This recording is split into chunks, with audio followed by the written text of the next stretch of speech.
You're one of the biggest gaming companies ever.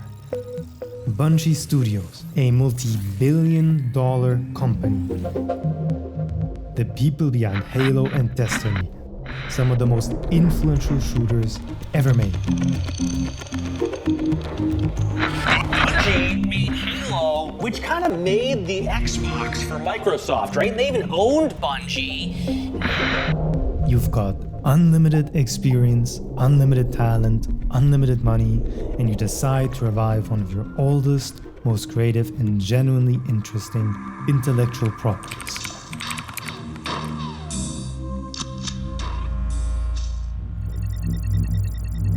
The goal is simple: turn it into something big, modern, and successful. You create a bold, beautiful, breathtaking art style. When it's time to make a cinematic trailer, you don't just hire anybody. Nah, you bring in Alberto Mielgo, who also worked on Spider-Verse and Love, Death, Robots, and your cinematic gets 2 million views. The hype train seems unstoppable. The breathtaking visuals and atmosphere of that trailer entice many people to keep an eye on your game. But when you're finally ready to show the world what the actual video game looks, feels, and plays like, people take a look at it for 5 minutes and go, no thank you. They're speedrunning another layoff. That's why the game is called Marathon. Team-based extraction shooter? Striking when the iron is dead cold. Concord 2 is coming along nicely, it seems. Haha. This is the first time in my life I saw an actual game trailer look like a YouTube ad that I would skip while eating dinner. Bungie never misses an opportunity to miss an opportunity. This looks like the last 5 shooters that have come out in the last 10 years. Crazy how Marathon 1998 created Bungie, and now it's what kills Bungie in 2025. Kind of poetic, to be honest.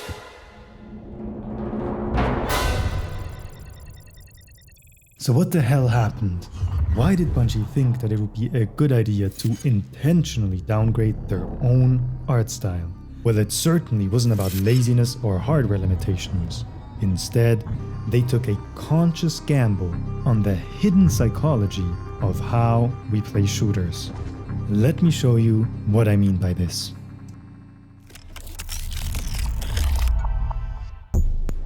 The weird thing about Marathon isn't how much people hated, rather how quickly everybody decided that it wasn't gonna be worth their time.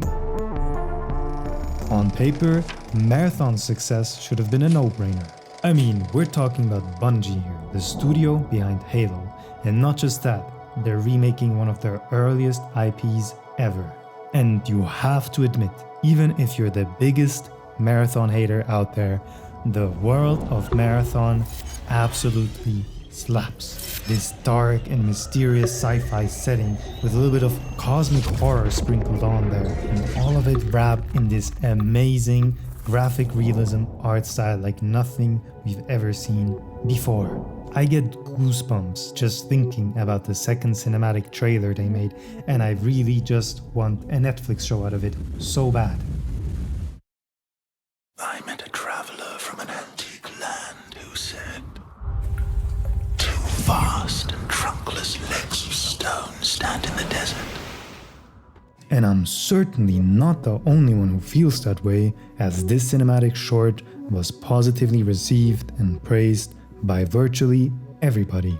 But all of this hype disappeared and even turned into hate when we got our eyes on the first gameplay footage. Now here is my personal and maybe a little bit controversial take as to why so many people were so disappointed by this gameplay reveal. There are of course many reasons people criticize Marathon. And a lot of those criticisms have to do with things that are very core to what Marathon actually is. For example, the fact that it is an extraction shooter and a hero shooter. Both of these are genres that are very trendy, so it gives off a very trend-chasing vibe. But here's the thing, it doesn't really explain the huge dissatisfaction of the audience at the reveal. Now here is my somewhat controversial, maybe not completely true theory as to what is the main culprit behind people's disappointment with this reveal. I believe the main problem were the visuals. Now I would go as far as saying that this is around 80% of the reason why people did not like this game. Let me explain. Marathon uses an art style that has been described by many people as graphic realism. Now, the art direction later actually called it graphic simplification officially. So that the pivot from that kind of realism ambition to a more stylized, graphic, simplified approach, that was the biggest, most important sort of change from an art directional art point of view. Now, that might explain a lot why there's this discrepancy by what the community called it and what the official Bungie name or term for it was. Because here's the problem. If you go back and you look at all the cinematics, you see this graphic style. So what I'm talking about is you have these simplified shapes, these very bright, saturated neon colors. You have these logos of all the corporations that are investing in this exoplanet and all of that. And it creates this really cool, modern, sci-fi corporate aesthetic that is just so refreshing, and I just cannot get enough of it.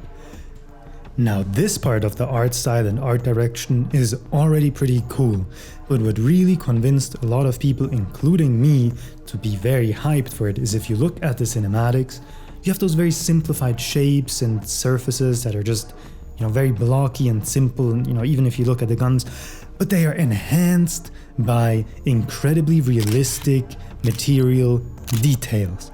So you have scratches, you have nice lights, you have smudges, you have all these very gritty, textured, elements, visual elements to the design, and it creates this incredibly complex and interesting atmosphere where you have this very, modern corporate identity printed all over the buildings and on the guns, but it is kind of like dirtied up by the actual reality of decay on the planet Tau Ceti 4. And it creates this really interesting, it basically tells you everything you need to know about the world of Marathon, about the universe, by simply looking at a frame of it.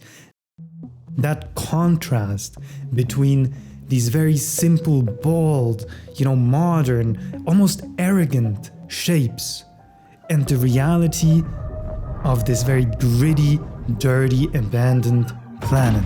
That is exactly what the story is about.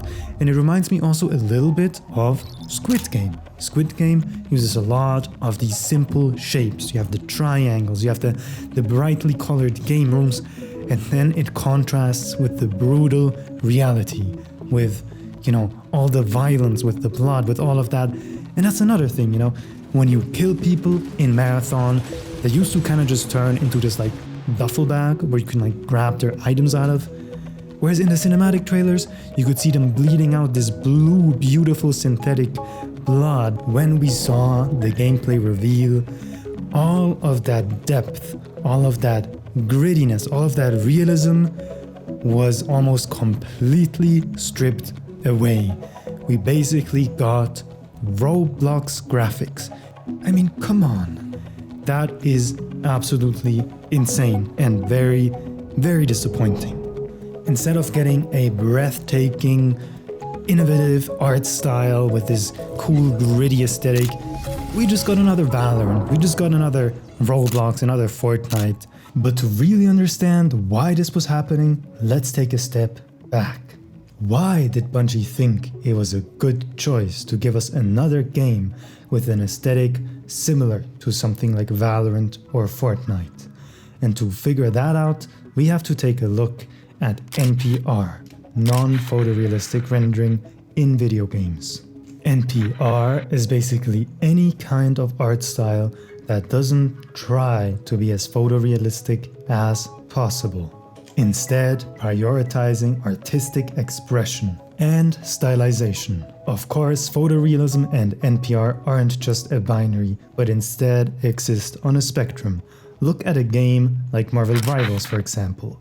Obviously, the game is heavily stylized and inspired by the Marvel comics, yet it still uses Unreal Engine's Ullmann ray tracing on its highest settings to add a lot of realism to the lighting. And if we're already talking about Marvel, of course, NPR also had a huge impact on the animation industry, where the Spider-Man Into the Spider-Verse movie, which was heavily cel-shaded and used crazy NPR techniques, basically changed the entire industry, which later gave us the more stylistic looks of movies such as Puss in Boots or even Flow. But coming back to video games now, of course in animation the main benefit of NPR is just to have this wide artistic expression. But in video games there are mainly two benefits to it. First of all, it makes your art style timeless. If you look at games from like the 2000s that were going for realism, they look insanely bad today. But if you then look at something like Team Fortress 2 with its heavily stylized assets, that game doesn't look nearly as dated as other games that came out around the same time. I mean, you could probably even just port that game to a more modern engine and you'd have a modern looking title pretty quickly. The second big benefit of these art styles is that they increase visual clarity. Take a look at Team Fortress 2 and Valorant, for example. Despite both of these games being incredibly chaotic at times, with crazy stuff happening all over your screen, What is this? Fucking, I don't know what that is. Fucking Nasus E all over the site. Incoming nukes. Nukes dropping down. Wall. Pushing over the rocket with rocket launcher flying over. you can still quite clearly see the silhouettes of your opponents most of the time, and also quickly see who they are and what they can do. This visual clarity doesn't just make the game easier to understand and learn for new players, it also makes the game a lot more competitively viable and fair. If we now take a look at Marathon's main competitor, Embark Studios' Arc Raiders, that game is incredibly photorealistic, and while it looks incredibly good and really cool, it also unfortunately promotes people just sitting in bushes or shadows, abusing their third-person camera to shoot you in the back of the head when you're going for an extract. Now the real question is, how bad is this really? For an extraction shooter, do we value realism or fairness? Extraction shooters have often been labeled as hardcore, mainly because they heavily punish mistakes. Add to that the immense investment of time that can be lost in a split second because of a bad decision, and you start to understand why Tarkov is known as a game for people with a chronic fear of showers or other forms of personal hygiene. But despite that, I would argue that extraction shooters are inherently a casual experience, at least in the sense that they are not competitive experiences like esports titles where you have a fair, level playing field. In those games, your goal is to be the best at the game. You don't progress by getting better gear or upgrading your character, you simply progress by improving your own skill, your mechanics, and your knowledge of the game. And that is of course why we call them esports, because in that sense, they are like a sport, like tennis, like chess, like soccer, or those power slap competitions, whatever those are about. Extraction shooters, however, are not a sport. Think of them more as an interactive Netflix thriller series where you are the main protagonist and can tell your own story. So when you get absolutely demolished by some guy sitting in a bush abusing his third-person perspective in Arc Raiders, sure, it wasn't fair and it sucks, but at the very least, it's an interesting story you get to tell about how you were ratted on. Most extraction shooters are simulations of a back alley mugging. It's dark, it's unfair, and it's dirty. But Bungie isn't building a crime scene. Instead, Marathon feels a lot more tactical. While your gear and your luck still have a huge impact on how a fight plays out, your actual mechanical skill and team coordination still have a huge impact on who ends up walking away with all of that delicious goop. Bungie's twist on the extraction genre is simple. They don't want the fear and the tension to come mainly from bad luck, like being in the wrong place at the wrong time and being ambushed from a dark, ratty corner because of that. Instead, they want more of the tension to come from you, from your own skill and your coordination with your team, as well as your utility usage.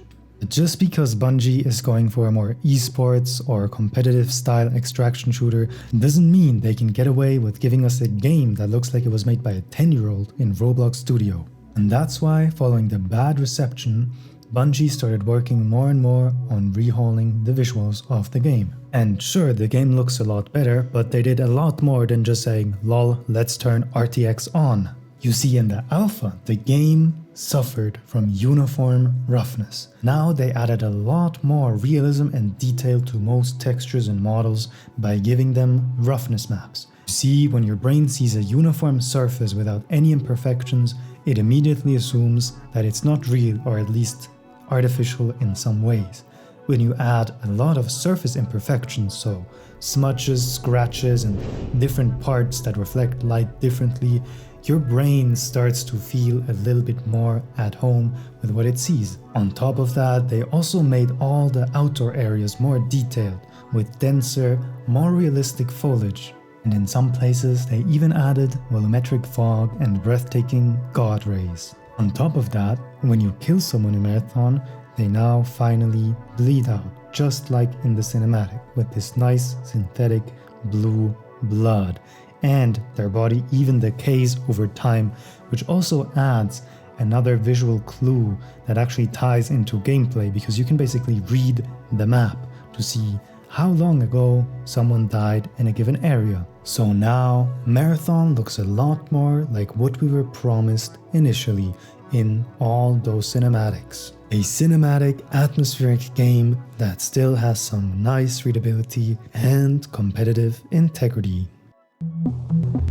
But what do you think? Do you also believe that a big part of Marathon's initial negative reception has to do with the lack of graphical fidelity and the difference between what the game actually looked like compared to what the cinematics initially promised? Or do you think that the visuals didn't have that much to do with it, and instead it was all about the choice of genre and the hero shooter elements, as well as, all the ill will Bungie had accumulated at that point? Let me know in the comments below.